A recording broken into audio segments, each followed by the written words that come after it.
everyone. Welcome to the fourth episode of the Tim Radio Show. I'm your host, Tim Radio, and today we're just going to do another news roundup.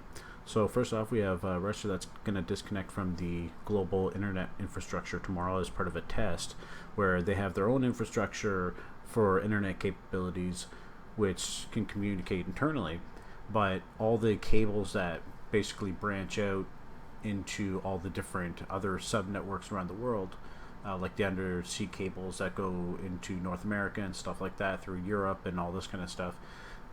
They're essentially going to disconnect that for maybe a day or for some time during the day tomorrow, and see what that kind of like, just to kind of test their own internal network. And this is kind of part of like cybersecurity, just because really the next wars are going to be smashing someone's internet capabilities, their power lines and stuff like that. So for them to be able to kind of exercise their internet infrastructure sovereignty, they're gonna do some tests. So it'll be interesting to see if anybody points out any data that comes from that,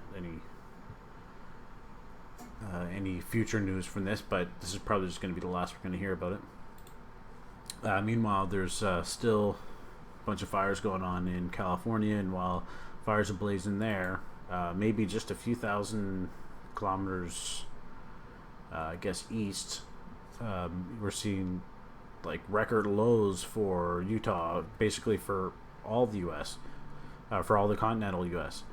So that's a lot of differentiation in just a few thousand kilometers difference, like in space.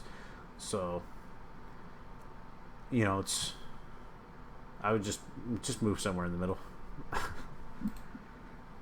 I'm not going to show you this image here, but basically this report came out that some company in China was using actual pigs, live pigs, to do crash tests. So either testing car seats or vehicles or safety equipment or something like that. They said it was like 7 that were killed or whatever in this, and some animal, but they don't really go into how many. I mean, this is by the hundreds. They're smashing these things. It's cheaper than actually making a test dummy and all the electronics. They just smash that thing, see what happened, and go from there. I would imagine. I'm speculating. Actually, Trump-related news here. They actually voted in the House for impeachment, and it approved. Like, it got passed, so it's going to get pushed to the Senate now, I believe. And we're going to see what actually happens with that. If they're probably going to stop it where it's at, it's probably not going to go any further. But they did vote, and they have the House is a majority Democrats right now. Anyway, I think it's like 200 and some, 230 some to about 190. I think it's actually 196 people there. But 2 or 3 guys didn't even vote on the Republican side, and I think one of them. There's 2 Democrats. That's what this article is about. It's the fact that 2 of the Democrats. But see, who are the 2 Democrats who voted against the House resolution formalizing impeachment? So these are the people who voted against impeachment, and they're Democrats. And like, this article is like calling them out. So I just think that's weird. And they cover the actual, like, I mean, there's good information here, but why are they doing that? Like, it's almost like they're targeting the Democrats. Why would they even bother pointing them out? Why are they not talking about the ones who didn't vote? That's kind of more important when you're looking at people's voting record stuff. What things are you voting on? What things are you not voting on? Are you representing your constituents? Stuff like that. But this is kind of the angle they take on it. I don't know this.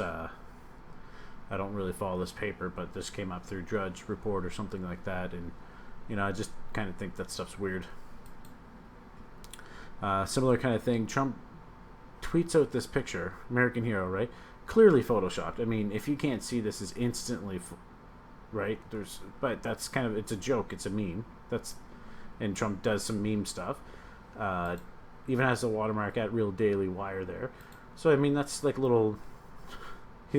He's clearly not trying to be serious and say that he actually put the award on the dog. And the original one is this from the Daily Wire. They tweeted it at him. He basically reposts it. And people actually go into some detail on, like, this is ridiculous. It's propaganda. It's obviously photoshopped. It'll be easier to make completely fabricated photos, and like, it's okay, dude. We know that that's Photoshop. You don't have to zoom in on that. But there's actually quite a few people, and they even the Washington Post. Trump tweeted a photo of Medal Honor recipient who was edited out and replaced by a dog. So again, like this weird kind of angle to it. President Trump tweets fake image showing him putting medal with a paw print around the neck of a dog used in the raid, resulting in the death of ISIS leader al-Baghdadi. So that's a weird angle to kind of take with, and even do a side by side. So I love how this is from 2017 altered to show him placing the medal around the dog injured in the raid. I mean, unreal. You can't even call any of these people journalists, really, if this is what they're doing. Like, anybody who watches Donald Trump stuff or looks at his tweets or anything like that, you can instantly tell when he's like just kind of throwing some stuff out there for fun, like to actually think this was some kind of attempt to do something other than just kind of like put a smile, like just to kind of be funny. It's just weird.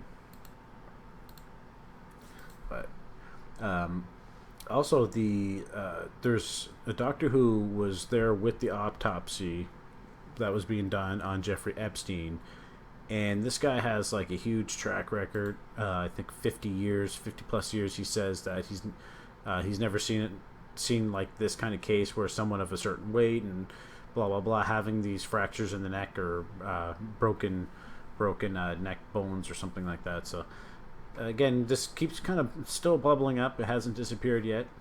This is still kind of something. I mean, I saw in the chat room the other day, there's several people just obsessed with the idea that he's not dead, that he would have had some kind of kill switch to kind of protect himself. But I mean, first of all, if they find your kill switch, then you're really done. And what makes you think, some deep... Because I think that this guy was actually some kind of operative to some degree. So kind of like when you have like an insider or a rat or like a snitch or something like in a gang, they might still be part of the gang. They're in the gang, but they're kind of feeding information to some FBI agents or something like that. I think that's essentially what he was doing. I think it went a lot deeper than maybe some people even realized. And the kind of dealings that were going on, and especially when you get into like some really crazy biological stuff that they get into on some elite level, like blood and stuff like that, and ritualistic stuff, it kind of gets pretty bizarre what some of these guys are willing to pay for and do, even when, regardless if it's works or doesn't work or it's right or wrong or whatever it is, but that these people will actually pay for kids on a plane and weird bizarre stuff like that. So this isn't going to disappear.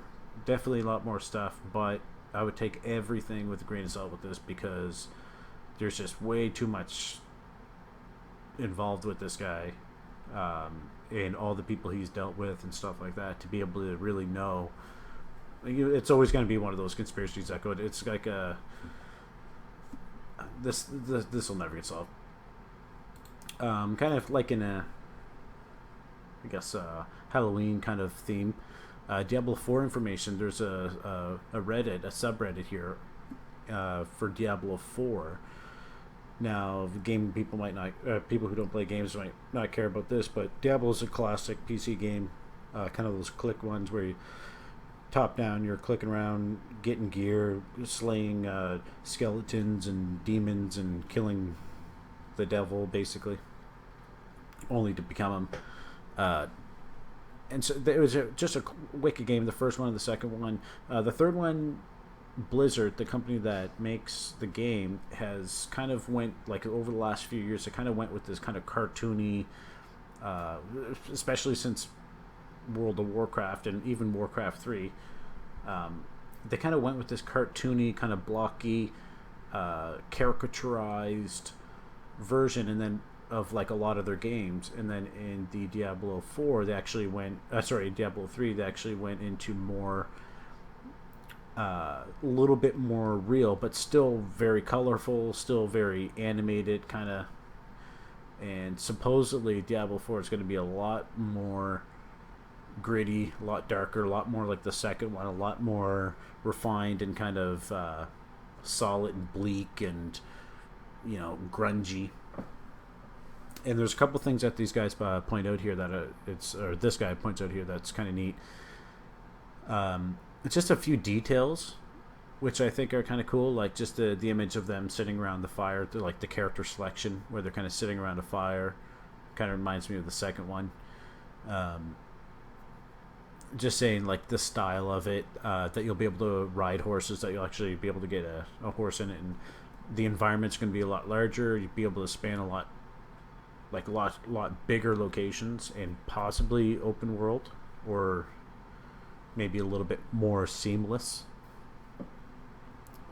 Because we've kind of found that the third one is kind of linear, like you're kind of going down pathways that might broaden open into a big fat bubble and then narrow back down into another pathway that takes you to another location that kind of opens up.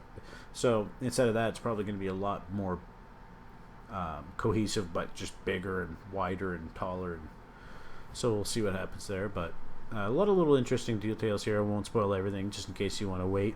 They're probably going to do an announcement. I think the BlizzCon or whatever is in a day or two or a few weeks or something like that. So they're probably going to actually start officially showing a trailer or something. So that'll be cool.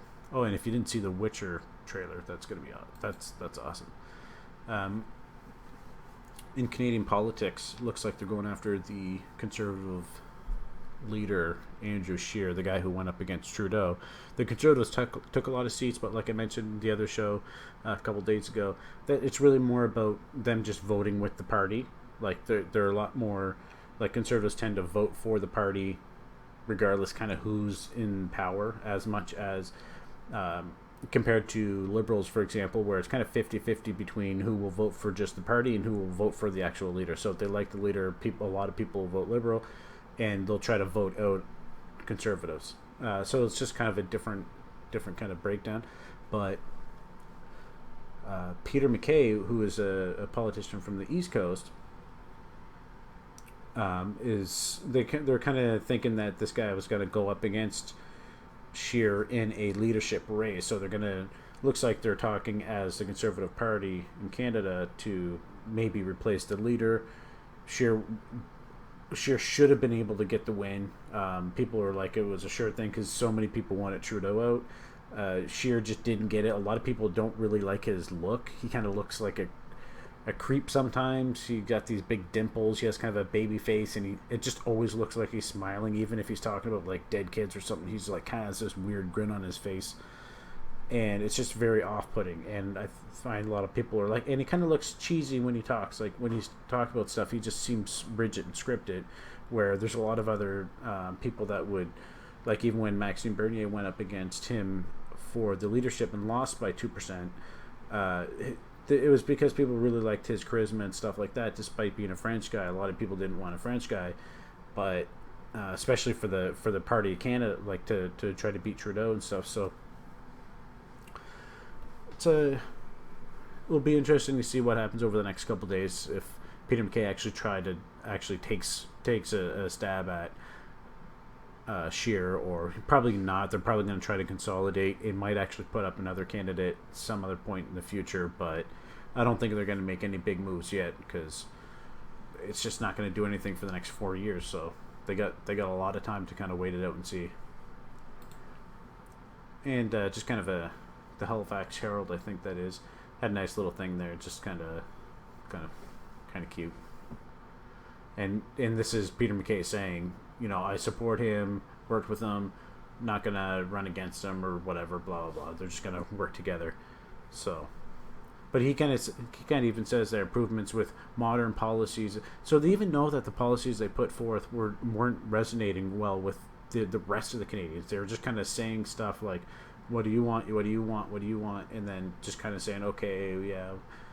And just kind of placating to everybody, but never actually really taking a stance on something. or very little anyway. Also, new images of the Motorola Razr, which, if you remember this phone, way back when flip phones were starting to get cool, and this was like the first thin one. Well, this is going to be the new looking version of it. They're bringing it back.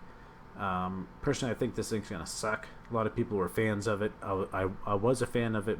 Never had it, though. Just kind of really like the keyboard look and stuff like that.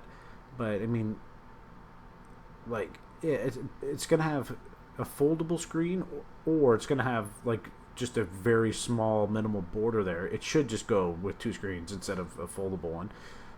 But regardless, it's going to do this whole front end side as a touchscreen, and then kind of like this, I guess, some touch capability here, though, like probably no color or minimal color or something like that.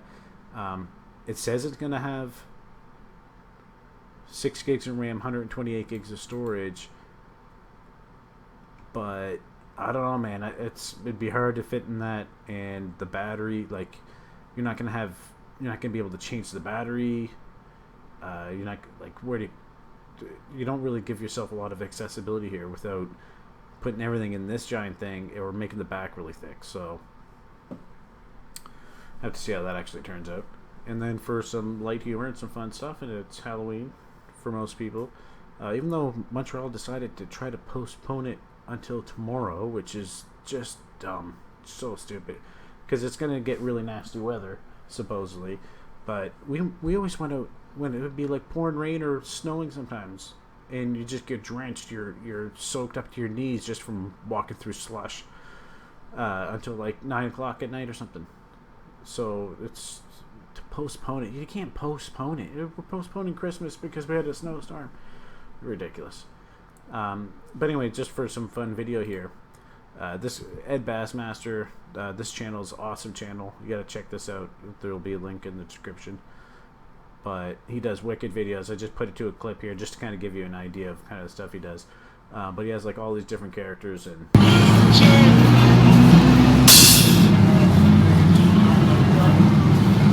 We're having a sale at $5 at our store right now. I'm honestly, check it out, man. Hats, t-shirts, sunglasses, everything's on sale. Stars. Hey, guys.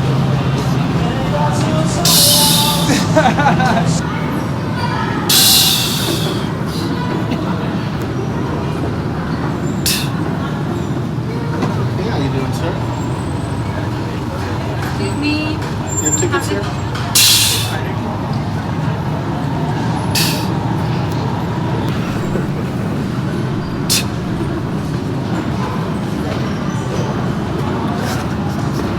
Excuse me, officer. Are you cops? Nah, what's up? I'm looking for a police officer. You're wearing a badge. Yeah, we're security guards. What is it? Security guards.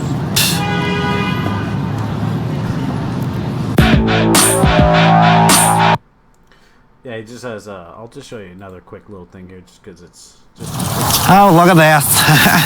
What are you wiping the windows? I'm gonna get smashed with it. L'humidificateur à I refuse.